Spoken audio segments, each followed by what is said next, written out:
Kepercayaan yang dianut pada zaman Megalitikum adalah penemuan-penemuan sejumlah bangunan era Megalitikum mengindikasikan bahwa rakyat Sunda kuno cukup religius.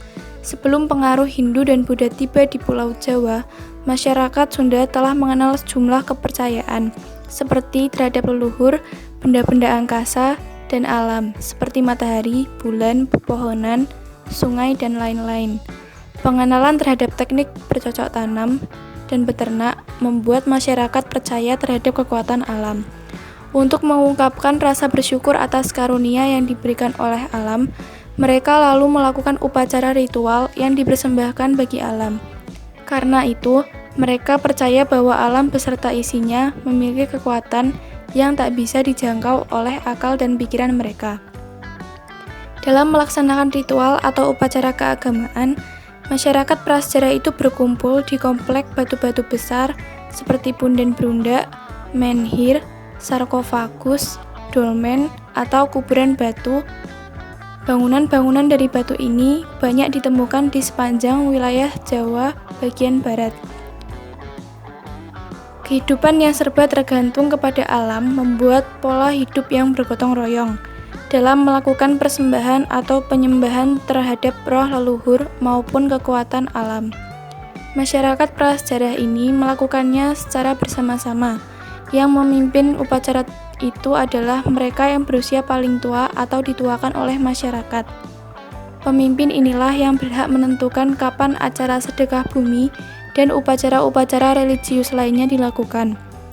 Dialah juga yang dipercayai masyarakat dalam hal mengusir roh jahat, mengobati orang sakit, dan menghukum warganya yang melanggar nilai atau hukum yang diberlakukan. Pada zaman Megalitikum di Indonesia, manusia purba telah mengenal suatu kepercayaan terhadap kekuatan gaib atau luar biasa di luar kekuatan manusia. Mereka percaya terhadap hal-hal yang menakutkan atau serba hebat.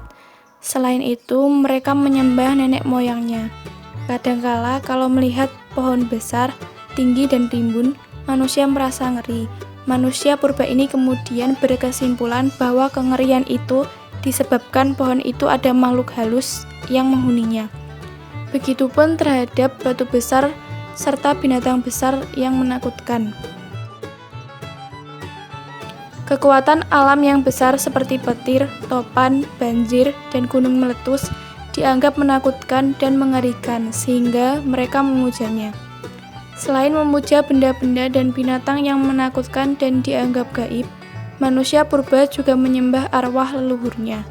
Mereka percaya bahwa roh para nenek moyang mereka tinggal di tempat tertentu atau berada di ketinggian, misalnya di atas puncak bukit atau puncak pohon yang tinggi.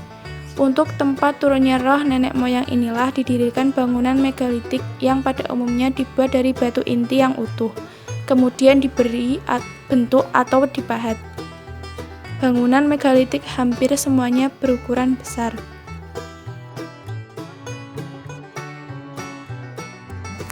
Sedangkan pada kehidupan sosial masa Megalitikum, pada zaman ini manusia melakukan banyak kegiatan yang menyangkut kehidupannya. Mereka sudah mempunyai aktivitas seperti berburu, mengumpulkan makanan, dan bercocok tanam. Dikembangkan dari zaman Neolitikum hingga zaman perunggu, manusia di era Megalitikum mereka mampu menciptakan dan meninggalkan kebudayaan di zaman batu besar. Kehidupan yang serba tergantung kepada alam membuat pola hidup yang bergotong royong dalam melakukan persembahan atau penyembahan terhadap ruh leluhur maupun kekuatan alam.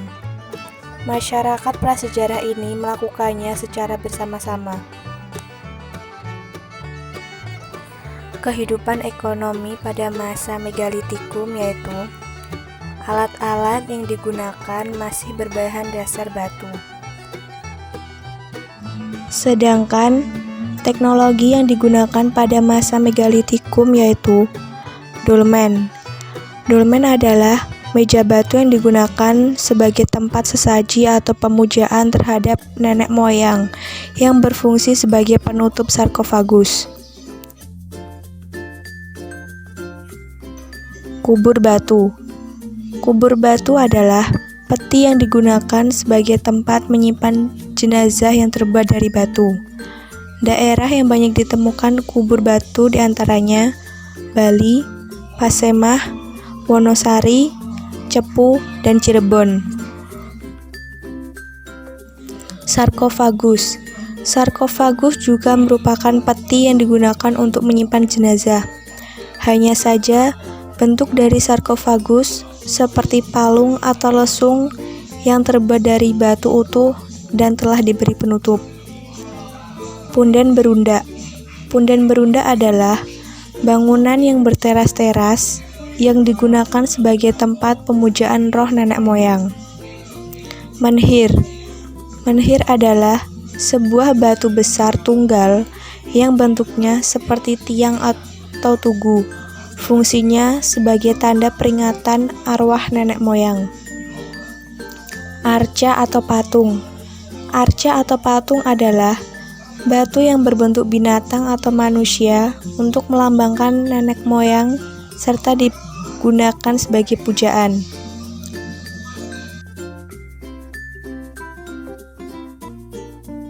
Kaitan zaman megalitikum dengan masa sekarang adalah masih terdapat masyarakat yang mempertahankan tradisi warisan dari zaman megalitikum.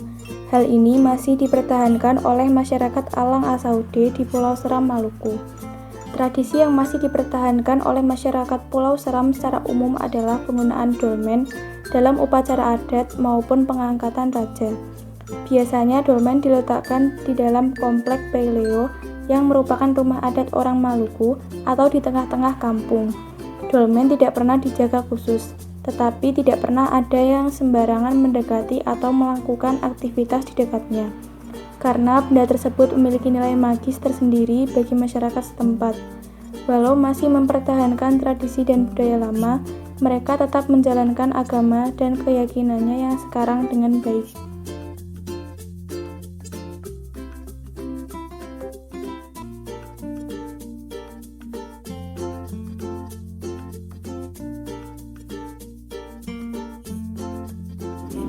Kebudayaan megalitikum bukanlah suatu zaman yang berkembang tersendiri, melainkan suatu hasil budaya yang timbul pada zaman Neolitikum dan berkembang pesat pada zaman logam.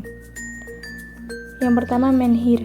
Menhir adalah bangunan berupa tugu batu yang didirikan untuk upacara menghormati roh nenek moyang.